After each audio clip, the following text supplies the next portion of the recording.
मज़मून physics class ॾहों बाब सोरों सबक ॾहों फ़ैराडे जो तजुर्बो फ़ैराडेज़ एक्सपेरिमेंट। अस्सलाम वालेकुम प्यारा ॿारो, सिंध ऑनलाइन स्कूल में भलीकार आउं आहियां सनाउल्लाह महर। हिन वीडियो में जेको असां अॼु मौज़ू पढ़ंदासीं उहो आहे फ़ैराडे जो तजुर्बो यानी फ़ैराडेज़ एक्सपेरिमेंट। प्यारा ॿारो, हिन मौज़ूअ खे शुरू करण खां पहिरीं असीं हिन मौज़ूअ जा सिख्या जा मक़सद सम्झंदासीं, जंहिंजी पहिरीं पॉइंट में चवे थो डिस्क्राइब फ़ैराडेज़ एक्सपेरिमेंट यानी फ़ैराडे जे कानून जी वज़ाहत करणु। ॿी पॉइंट में चवे थो explain how moving a magnet near a coil induces an EMF and current. उहो सम्झण त कॉइल जे वेझो चकमक जी हरकत करण सां करंट ऐं EMF कीअं पैदा थिए थी। टी पॉइंट में चवे थो explain the relationship between changing magnetic flux and induced current, यानी बदिलजंदड़ मक़नातीसी वक्रे ऐं पैदा थींदड़ करंट जे विच में तल्क जे बारे में ॿुधाइणु। Why we study this? ही असां छो था पढ़ूं? हिन जे लाइ चवे थो by studying this topic we understand how a changing magnetic field can produce electricity. It explains the basic principle behind generators and transformers used in everyday life. This experiment shows the relationship between electricity and magnetism and forms the foundation of modern electrical technology. यानी ही मौज़ू पढ़ण सां असां उहो सम्झंदासीं त बदिलजंदड़ मक़नातीसी मैदान मां बिजली कीअं पैदा थिए थी। हीउ तजुर्बो जनरेटरनि ऐं ट्रांसफार्मरनि जे कम करण जो बुनियादी उसूल बयानु करे थो। फ़ैराडे जो तजुर्बो बिजली ऐं मक़नातीसीअ जे विच में लाॻापो ज़ाहिर करे थो ऐं जदीद टेक्नोलॉजीअ जो बुनियाद फ़राहम करे थो। प्यारा ॿारो, हींअर असीं पंहिंजे मौज़ूअ जी तरफ़ हलूं था, जेको आहे फ़ैराडेज़ एक्सपेरिमेंट, या इन खे कुझु बुक हिन तरीक़े सां बि लिखंदा आहिनि फ़ैराडेज़ एक्सपेरिमेंट ऑफ इलेक्ट्रोमैग्नेटिक इंडक्शन। जेकॾहिं तव्हांखे हिन तरीक़े सां लिखियलु नज़र अचे या सिर्फ़ु फ़ैराडेज़ एक्सपेरिमेंट लिखियलु नज़र अचे, इन जो मतिलबु साॻियो ई आहे। तो हिन वीडियो में असां उहो पढ़ंदासीं त करंट ऐं इलेक्ट्रोमैग्नेटिक इंडक्शन जो पाण में कहिड़ो तालुक़ु आहे।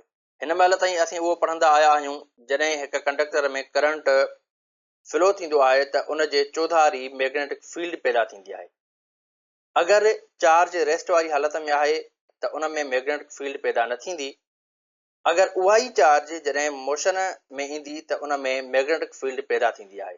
उन जो उहो मतिलबु आहे त motion of the charge is related to be generation of production of magnetic field. अगरि असां हिन जो उपतड़ करियूं, छा असांखे नेचर अलाउ कंदी? छा उपतड़ करियूं? अगरि असां हिकु मैग्नेटिक फील्ड हिते बणायूं त उन मैग्नेटिक फील्ड में मौजूदु कंडक्टर में जेका चार्ज आहे उनखे हलणु घुरिजे। उहो ई सवालु हुयो। जीअं त असांखे ख़बर आहे त नेचर लव्स सिमेट्री। उन जो मतिलबु उहो आहे त जॾहिं असां हिकु तरफ़ खां कमु करे ॿी जॻह ते पहुचूं था त उन जे उपतड़ जॾहिं असां ॿी जॻह ते कमु कंदासीं त असीं पहिरें तरफ़ ते पहुचंदासीं। अगरि जेकॾहिं चार्ज उन जो सबबु आहे त मैग्नेटिक फील्ड उन जो रिज़ल्ट। अगरि मैग्नेटिक फील्ड उन जो सबबु हूंदी त उन जो रिज़ल्ट छा थियणु घुरिजे? Motion of the charge. ऐं इहो तजुर्बो करे ॾिठो वियो, एक्चुअली ईअं ई थिए थो। बस साइंसदान हुया जिन उन ते कमु कयो। हिक जो नालो हुयो जोसेफ हेनरी, जंहिंजो तालुक़ु हुयो अमेरिका सां, ऐं ॿियो हुयो माइकल फ़ैराडे, जंहिंजो तालुक़ु हुयो इंग्लैंड सां। हिननि उन ते कमु कयो ऐं ॾिठो त जॾहिं असां मैग्नेटिक फील्ड बणायूं था त इलेक्ट्रिक चार्ज मूव थियणु लॻे थी ऐं उन में कहिड़ियूं नंढियूं नंढियूं कंडीशन्स आहिनि उहे उन्हनि तजुर्बो करे ॾिठियूं। उन खां पोइ उन्हनि कुझु रिज़ल्ट कढिया। उन्हनि जो उहो तजुर्बो ॾिसी असां बि उहे रिज़ल्ट कढी सघूं था। हाणे असां हलूं था फ़ैराडे जे एक्सपेरिमेंट जे तरफ़। ठीकु आहे। हाणे हिन छा कयो, हिन हिकु कॉइल खयो ऐं उन कॉइल सां हिकु गैल्वानोमीटर कनेक्ट कयईं, जीअं करंट फ्लो थियण जी असांखे ख़बर पइजी सघे त छा हिन कॉइल में करंट फ्लो थिए थो या नथो थिए। पोइ उन जे वेझो असां हिकु मैग्नेट रखियोसीं, जीअं तव्हां हिन डायग्राम में ॾिसी सघो था। जीअं त असांखे ख़बर आहे त मैग्नेट मां मैग्नेटिक फील्ड लाइन्स निकिरंदियूं आहिनि ऐं पंहिंजे चइनी तरफ़नि खां हिकु मैग्नेटिक फील्ड ठाहींदियूं आहिनि। मैग्नेटिक फील्ड खे असां मैग्नेटिक फील्ड लाइन सां ज़ाहिर कंदा आहियूं, जीअं तव्हां हिते डायग्राम में ॾिसी सघो था। हीअ जेके असांजूं लाइन्स आहिनि इहे छा आहिनि? इहे असांजूं मैग्नेटिक फील्ड लाइन्स आहिनि।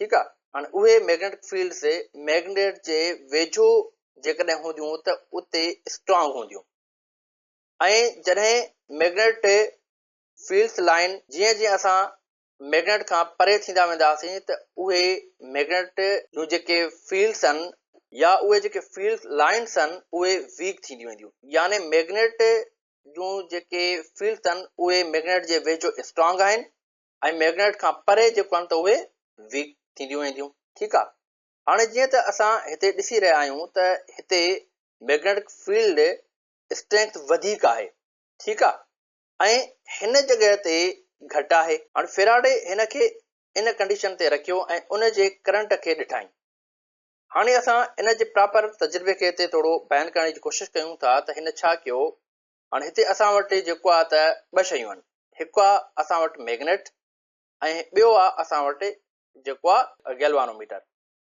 हाणे छा थो थिए प्यारा ॿारो पहिरियों त असां हिते ॿ शयूं लिखूं त असां वटि मेन जेके ॿ शयूं आहिनि हिकिड़ो आहे मैग्नेट ॿियो आहे गैल्वानोमीटर ठीकु आहे हाणे गैल्वानोमीटर असां छाजे लाइ हिते इस्तेमालु कयो आहे उहो इन जे लाइ असां हिते यूज़ कयो आहे त जीअं हिन कॉइल में असांखे ख़बर पइजी वञे त मैग्नेट जे चेंज करण सां या जेके मैग्नेट जूं फील्ड लाइन्स आहिनि उन्हनि जे चेंज करण सां छा हिन कॉइल में करंट फ्लो थिए थो तो प्यारा ॿारो हाणे मिसाल जे तौर ते जेकॾहिं असां हिते ॾिसूं त हिते हिन कंडीशन में या हिन डायग्राम में असांजो जेको मैग्नेट आहे उहो हिन जॻह ते रेस्ट वारी हालत में आहे जॾहिं असांजो मैग्नेट हिते मूव नथो करे त छा हिते हिन गैल्वानोमीटर में असांखे काई डिफ्लेक्शन नज़र ईंदी यानी करंट फ्लो न थींदो ठीकु आहे गैल्वानोमीटर असांखे कंहिं बि क़िस्म जी काई डिफ्लेक्शन शो न कराईंदो पर जेकॾहिं असां छा था कयूं त हिन मैग्नेट खे असां हिन कॉइल जे तरफ़ मूव करायूं था यानी हिन खे असां मूव टुवर्ड्स कॉइल करायूं था जॾहिं असां हिन मैग्नेट खे हिन कॉइल जे तरफ़ मूव कराईंदासीं त पोइ छा थींदो त पोइ तव्हां ॾिसंदव त हीउ जेको असांजो गैल्वानोमीटर आहे उन में डिफ्लेक्शन शो थींदी हाणे जॾहिं इन में डिफ्लेक्शन शो थी त इन जो मतिलबु छा थियो त हिन कॉइल में करंट पैदा थियो त इट मीन्स हिते करंट खे असां आई सां शो कयोसीं त जॾहिं असां मैग्नेट खे कॉइल जे तरफ़ मूव करायूं था त असांजो उन कॉइल में करंट फ्लो थिए थो पर जॾहिं असां जो मैग्नेट हिन जॻह ते रेस्ट वारी हालत में आहे त उन टाइम करंट फ्लो नथो थिए गैल्वानोमीटर में ठीकु आहे उन खां पोइ हिकिड़ी ॿी कंडीशन ते था अचूं त मिसाल जे तौर ते हाणे जॾहिं असां हिन जॻह खां मैग्नेट खे मूव कराए हिन कॉइल जे वेझो आंदोसीं उन खां पोइ असां हिन मैग्नेट खे हिन जॻह ते स्टॉप कयोसीं हाणे जेकॾहिं असां हिते ॾिसूं प्यारा ॿारो त हिन जॻह ते असांजूं जेके मैग्नेट लाइन्स आहिनि उहे घणियूं थियूं हिन कॉइल मां गुज़रनि हिकिड़ी यानी ईअं असां चई सघूं था त हिन मां हिन पॉइंट तां फ्लक्स जेको आहे हिकिड़ो थो गुज़रे ऐं हिन जॻह ते जेकॾहिं असां ॾिसूं त हिते असांजूं जेके मैग्नेट फील्ड लाइन्स आहिनि उहे 5 थियूं गुज़रनि ठीकु आहे पर असां हिते कंडीशन कहिड़ी रखी आहे असां हिन मैग्नेट खे मूव कराए जॾहिं हिते आयासीं त हिते असां हिन मैग्नेट खे कयो आहे स्टॉप ठीकु आहे हाणे जॾहिं असां हिते हिन खे स्टॉप कयोसीं त स्टॉप करण खां पोइ असां ॾिठोसीं त असांजो जेको गैल्वानोमीटर आहे उहो साॻियो ई वरी स्टॉप थी वियो यानी इन में काई डिफ्लेक्शन नज़र न आई यानी करंट फ्लो न थियो उन खां पोइ वरी असां जेको आहे त 3 पॉइंट में छा था कयूं त हिन साॻे मैग्नेट खे असां वरी बैकवर्ड था खणी वञूं इन खे मूव बैक कयोसीं जॾहिं असां हिन खे बैक मूव कयोसीं हिन खे साॻियो पोइते खणी वियासीं तॾहिं बि असां जेको आहे त ॾिठोसीं त इन जी इन मूवमेंट जे दौरान वरी असांखे हिन गैल्वानोमीटर में जेको आहे त डिफ्लेक्शन नज़र आई यानी करंट फ्लो थियो हाणे उन खां बाद में असां छा कयोसीं उन मैग्नेट खे साॻियो उन पोज़ीशन ते जॾहिं खणी आयासीं हिते वरी असां स्टॉप कयोसीं जॾहिं असां हिन खे स्टॉप कयोसीं त पोइ छा थियो साॻियो जेको आहे त असांजो करंट फ्लो न थियो हाणे उन खां बाद में तव्हां इहा ॻाल्हि सोचींदव त सर हिते तव्हां हीअ माइनस छो ॾिनी माइनस असां इन जे करे ॾिनी आहे त हिते असां हिन मैग्नेट खे जेको आहे त छा कयो आहे अपोज़िट डायरेक्शन में खणी वियूं पहिरियों हिते हिन खे असां फॉरवर्ड कयोसीं हाणे हिन खे हिते असां बैकवर्ड कयोसीं ठीकु आहे इन डायरेक्शन खे शो करण जे लाइ असां हिते नेगेटिव साइन ॾिनीसीं हाणे इहा नेगेटिव साइन वरी असां ईंदड़ लेक्चर में इनशाला प्रॉपर नमूने सां जेको आहे त सम्झंदासीं ऐं इन जे लाइ बाक़ाइदे हिकिड़ो लॉ आहे जंहिंखे असां लेंस लॉ चवंदा आहियूं ठीकु आहे सो इहा सीक्वेंस उन जी ठहे थी इन सीक्वेंस खे फेराडे एक्सप्लेन कयो उहा एक्सप्लेनेशन असां सम्झण जी कोशिश कयूं था। हुनजो चवणो हुयो त हिते मैग्नेटिक फील्ड वीक आहे ऐं हिते मैग्नेटिक फील्ड ताक़तवर यानी स्ट्रॉन्ग आहे। ही जेके नंबर ऑफ लाइन्स आहिनि मैग्नेटिक फील्ड जी स्ट्रेंथ ऐं क्वांटिटी ॿुधाइनि। असां उन क्वांटिटी खे मैग्नेटिक फ्लक्स वारे लेक्चर में ऑलरेडी सम्झी आया आहियूं। जेकॾहिं तव्हां मैग्नेटिक फ्लक्स वारो लेक्चर न आहे ॾिसो प्यारा ॿारो, त पहिरियों तव्हां उहो ॾिसो, तव्हांखे जेको आहे त सम्झ में अची वेंदो त मैग्नेटिक फ्लक्स आहे छा। ठीकु आहे। उन खां बाद में प्यारा ॿारो, अगरि असां हिन पहिरें डायग्राम में ॾिसंदासीं त इन में हिकु मैग्नेटिक लाइन कॉइल मां गुज़रे थी, यानी इन मां हिकु फ्लक्स गुज़रे थो। जेकॾहिं असां मैग्नेट खे वेझो करियूं था त मैग्नेटिक फील्ड लाइन उन मां 5 गुज़रनि थियूं, यानी 5 फ्लक्स गुज़रे थो। पहिरें डायग्राम में हिकु तो फ्लक्स गुज़रे ऐं ॿिए डायग्राम में 5 फ्लक्स गुज़रनि था, यानी असां ईअं चई सघूं था त we will say that the flux linked with the coil is 5। ठीकु आहे। ऐं अगरि जेकॾहिं असां हिन कॉइल जे बारे में चऊं त हिते असां कीअं चई सघूं था त here is flux linked with the coil is 1 but here is a 5। त फ्लक्स कहिड़े नमूने तब्दील थिए थो 1 to 5। so this is the change in flux। हाणे इन सॼी शइ खे सम्झाइण लाइ उन उहो ॿुधायो त करंट कॾहिं पैदा थो थिए, फ्लक्स जे टच थियण सां या फ्लक्स जे टच न थियण सां, थोरो टच थियण सां या घणो टच थियण सां। असां ॿई कंडीशनियूं ॾिसूं था। अगरि जेकॾहिं असां पहिरें डायग्राम खे ॾिसूं प्यारा ॿारो, त पहिरें डायग्राम में फ्लक्स घटि टच थी रहियो आहे, त करंट असांजो फ्लो छा थो थिए 0, यानी करंट हुन में फ्लो ई नथो थिए। अगरि ॿिए डायग्राम खे असां ॾिसूं त फ्लक्स 5 टच थी रहियो आहे, तॾहिं बि करंट असांजो हिन पॉइंट ते 0 आहे। इन जो मतिलबु उहो आहे त फ्लक्स हिकु टच थिए या 5 टच थिए, हुन जे बावजूद करंट असांजो छा आहे 0। त हाणे ॻाल्हि इहा थी पैदा थिए त करंट पैदा कॾहिं थो थिए, त उन जो जवाबु उहो आहे त करंट तॾहिं पैदा थो थिए जॾहिं लफ़्ज़ असां हिते ॾिसंदासीं कहिड़ो यूज़ थो थिए मूव। जॾहिं मूव लफ़्ज़ लॻे थो तॾहिं करंट जेको आहे त पैदा थिए थो, त करंट सां कंहिंजो तालुक थी वियो मोशन जो। ठीकु आहे। त अहिड़ो छा थो थिए मोशन सां जंहिंसां करंट पैदा थो थिए। त असांजी एक्सपेक्टेशन हुई त पहिरीं डायग्राम जे मुताबिक़ हिते फ्लक्स घटि आहे, जॾहिं मैग्नेट खे मूव करायो वञे थो त फ्लक्स वधी वञे थो, त फ्लक्स घटि खां वधी वियो त करंट पैदा थियो। पर जॾहिं वापसि वञे थो त पोइ करंट छो थो पैदा थिए, उन वक़्तु ज्यादा खां घटि जे तरफ़ वञे थो। त कानून छा आहे, घटि खां ज्यादा जे तरफ़ करंट पैदा थींदो या ज्यादा खां घटि जे तरफ़। असां ॾिठोसीं त ॿिन्ही तरीक़नि सां करंट पैदा थिए थो। ठीकु आहे। त असां कानून पढ़ायोसीं त फ्लक्स जी तब्दील थियण सां करंट पैदा थिए थो।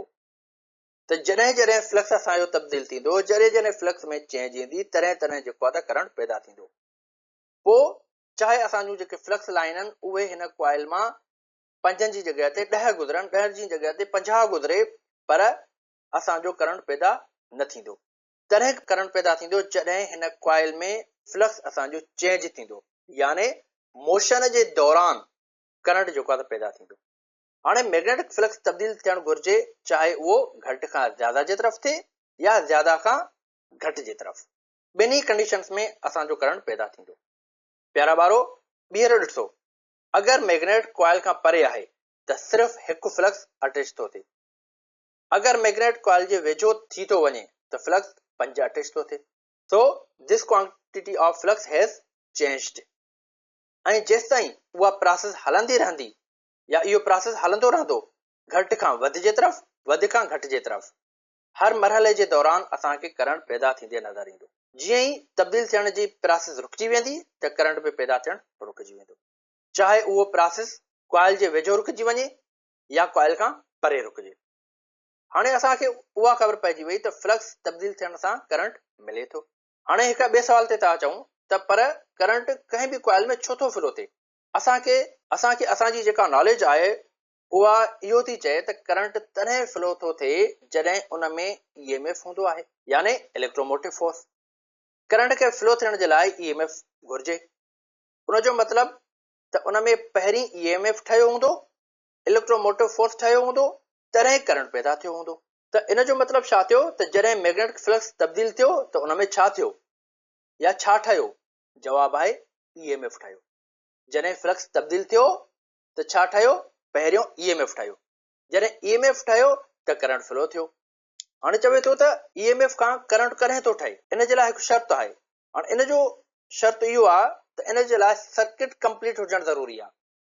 अगरि जेकॾहिं असांजो सर्किट कंप्लीट न हूंदो त असांजो जेको आहे त करंट फ्लो न थींदो।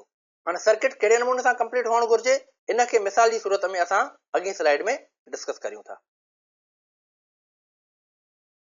मिसाल जे तौर ते असां हिकु सेल था खणूं, उन सेल जा ही ॿ जेको आहे त टर्मिनल्स आहिनि, ऐं ही जेको सेल आहे या असां हिनखे बैटरी चऊं त इहा जेका बैटरी आहे इहा असांजी जेको आहे त 9 वोल्ट्स जी आहे।